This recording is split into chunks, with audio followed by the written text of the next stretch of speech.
Alright, SKOL Nation, thanks for being with me. Hit that subscribe button, the notification bell, like, comment, and share this content. SKOL, baby.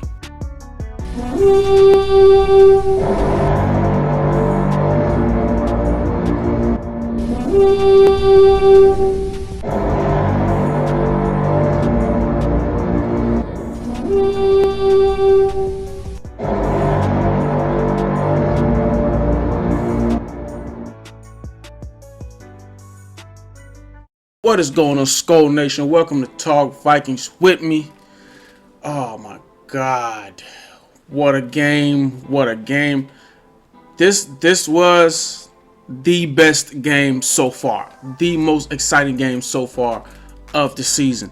I mean, like, it seems like all of them has been exciting, except that Eagles game, But this beats the Lions game, the Packers game, just all of them. This beats all of them. Okay, I mean, so much stuff happened. Every now and then, like, I have to write a lot of stuff down, but I keep everything up here. I can pretty much memorize all my points, but so much happened today. I had to write them down. I mean, like, it was just, we have franchise records. You know what? We're gonna start with that. Let's start with the franchise record. Captain Kirk.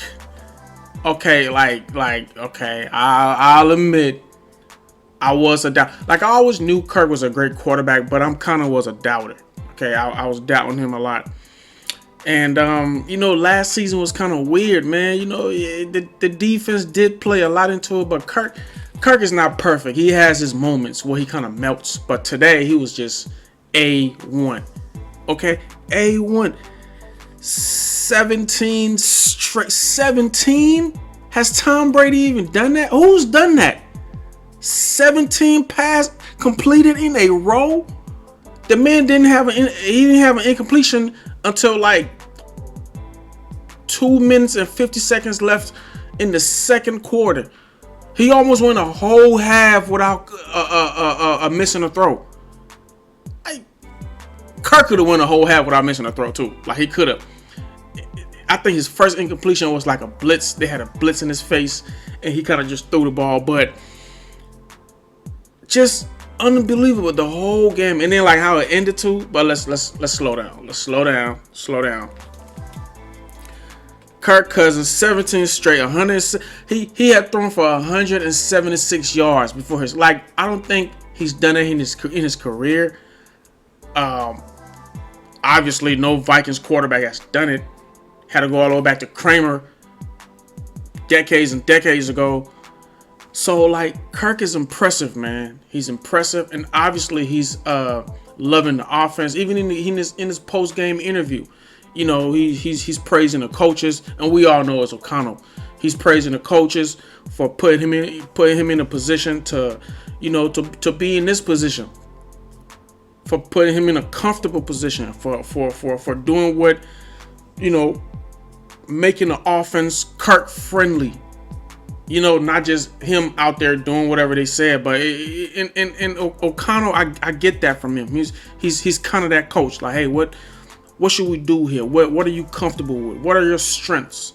Let's play into your strength, not your weakness. I'm not just gonna just put you out there to do what I say if you're uncomfortable with. No, you're the franchise quarterback. Let's do what you're comfortable with. What are you good at? What are your strengths? And Kirk is a great quarterback. He's not the best, but if you work with him and make him comfortable, this happens. 17 straight completions in a row. Like, the first half was flawless. Every drive was a touchdown. Like I didn't know what I was watching. It was like a Pro Bowl team or something. Oh God. Man. We should have won this game. Even like at the last, there's just so much happening in this game. Like, I could just go all over the place. That's why I wrote it down, because then I can just talk for like an hour. But that's why I wrote it down. We're gonna stick to the points. Even at the end of the game, there was a strip sack, and they recovered the ball, kind of gave him a chance again. But this game should have been over forever. That third quarter was really weird. I don't know what, but we didn't really have a lot of time on offense as compared to the first half. That third quarter was just weird. We let them come back, but it actually started in the second half, and this is what the defense got to work on. I saw little glimpse of last year. That right before halftime defense where we have to give up some points. We just have to give the other team a touchdown or some points right before halftime. But in defense of the defense, in defense of the defense. But no, in defense of the defense, that it all started. This whole Justin Fields, that whole little campaign they started at the end of the second half going into the third half. It started with that Darnell Moaning one hand. I gotta give it to him. That dude is gonna be special in this league. That catch was ridiculous. That was some Randy Moss TO / freaking Odell Beckham Jr. type of catch. Like, just he had to adjust his body and kind of turn around and snatch it with one hand. It was great coverage too by Sullivan. Was it Chandler Sullivan? Yeah, it was Chandler Sullivan. Chandler Sullivan coverage. And gave him great field position. They kind of score right before halftime. Then the momentum. Momentum is a real thing. Like, y'all can be better than them, but if they have the momentum, there's a name for that. I've heard somebody talk about that before. I forgot the name of it. Where that's why a lot of teams defer, because they want the ball back in the second half so they can go. So basically teams want to try to. That's literally what the Bears did. What the Bears did today, and a lot of teams. I forgot the name of it. I will mention it in other videos when they come to me. But teams want to have the ball right before halftime and coming out of. That's literally why they defer. Like, nope, we don't want the ball. You guys have the ball. We want the ball starting the second half so we can have the ball first on offense. Because the whole plan is going into halftime, you want to have that momentum. You want to be the team that scores going into halftime, and then you get the ball back in the second half, and the whole plan is to score. That's a 2-score, switch right there. A team can be up, like literally like how the game was today. We almost lost to Chicago because of that. Like I said, I forgot the name of it. I'll mention it in other videos. But started with that Mooney catch, like big play, like over 30 yards, almost like 40 yards or something. And they go on to score. They get the ball back in the second half. They have a scoring drive. And we didn't really show up in the third quarter. That third quarter, I know they're going to watch the film and clean some things up. But again, they persevere when they really count. Just like the Detroit game. This was just like the Detroit game in some ways. When they needed to score, when it was crucial, they came through on that last drive.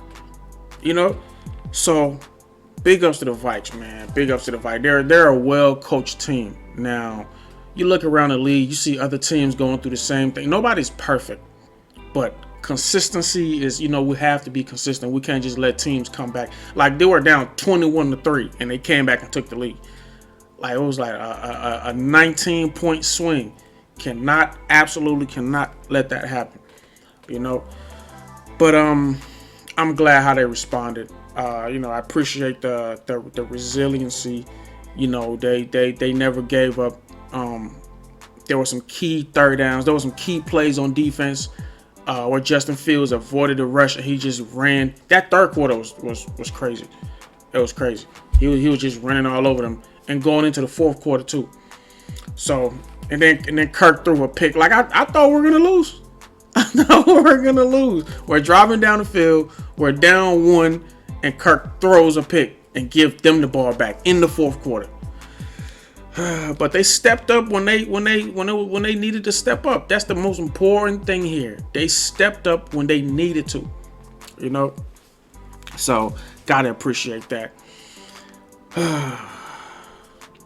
And one important thing in this game.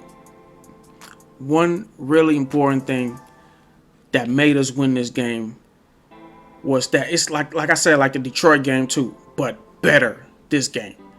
When it really counted, that last drive, a 17 play drive. 17 play. We haven't been a good third down team all year. We did a little better last game, but the previous games, we were just horrible. 5 third down conversion.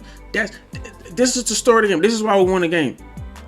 5 third down conversion when it counted, and then you a 17 play drive. That's why we won the game. We punched it in at the last minute. Now we had to play good defense, and Cameron Dantzler, like I've said before, he can cover, but he is a phenomenal tackling cornerback. I guess he kind of slipped and missed the tackle and came back and went after the ball. Like, the team is well coached. The team is well coached. After, the pool was that Harrison Smith.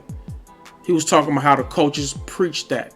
They preach get the ball, go for the ball, and that's exactly what that comes from coaching. That comes from coaching. They weren't doing that last year, but that comes from coaching. It was very what's the word I'm looking for? It was very, very, very alert. Okay? He was very alert as far as, going for that ball, because he was coming from behind, and Amir Smith Marset was trying to make a play and try to do the most instead of getting out of bounds. And that was just great alertness on the part of Cam Dantzler to go for the ball and strip it and end the game. Finish the big plays. Smart plays and big plays win championships. And that was a big play, and that was a smart play on his part. So that play right there was absolutely needed. I can go through numbers and all of that, but those are the points, man. Those are the real points that made us win this game. That's the story of the game, really. This game should have been a runaway victory. It shouldn't have even been close. But if Mooney don't have that big play and that big catch, because that's really what kind of started the Bears. The Vikings were stomping all over them.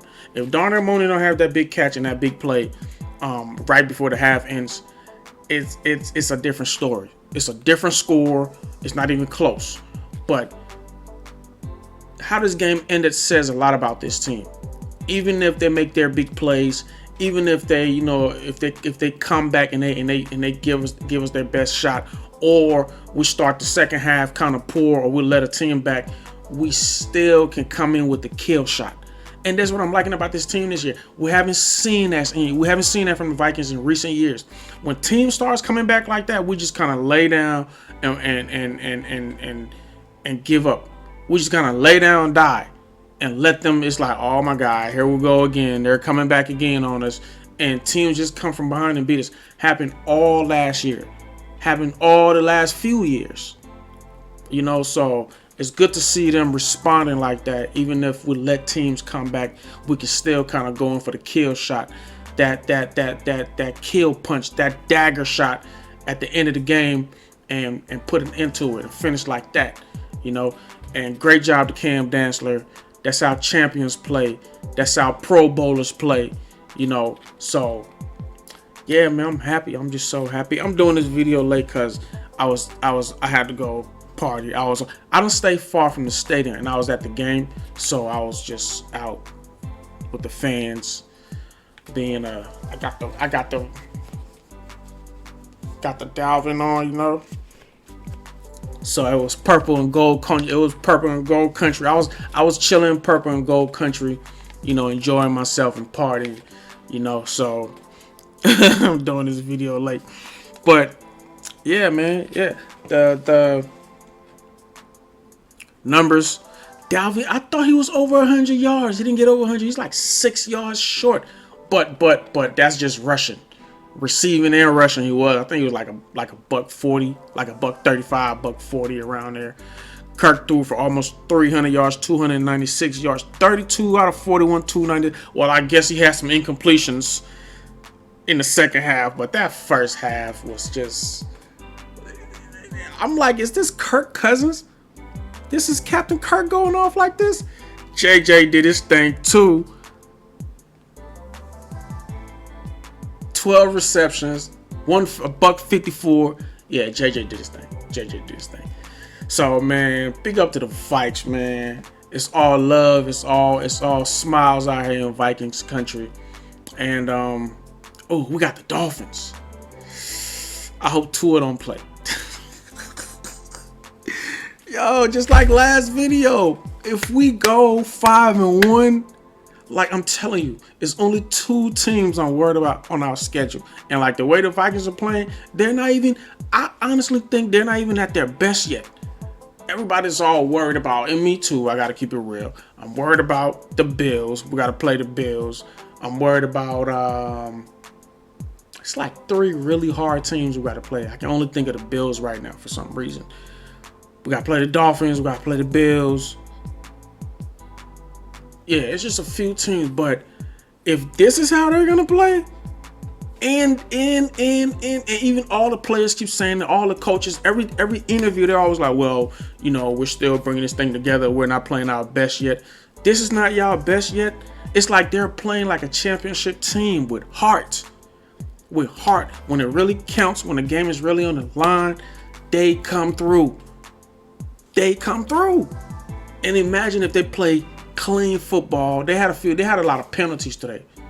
Okay, they've been kind of playing penalty free and really clean, but they had a lot of penalties today. So regardless of the penalties, regardless of the fact that we let this team come back and take the lead, but we were able to come back and put our foot on their necks. Now imagine if we just play clean football all day. Imagine if we don't give up that big play to Darnell Mooney. Like this team, I'm seeing sparks. I'm seeing little glimpses here and there of a championship team. I'm telling you, and it's just O'Connell's first year. But enjoy the win, man. Your team is 4-1. I'm pretty sure we're gonna be 5-1 going into the bye if they don't have Tua.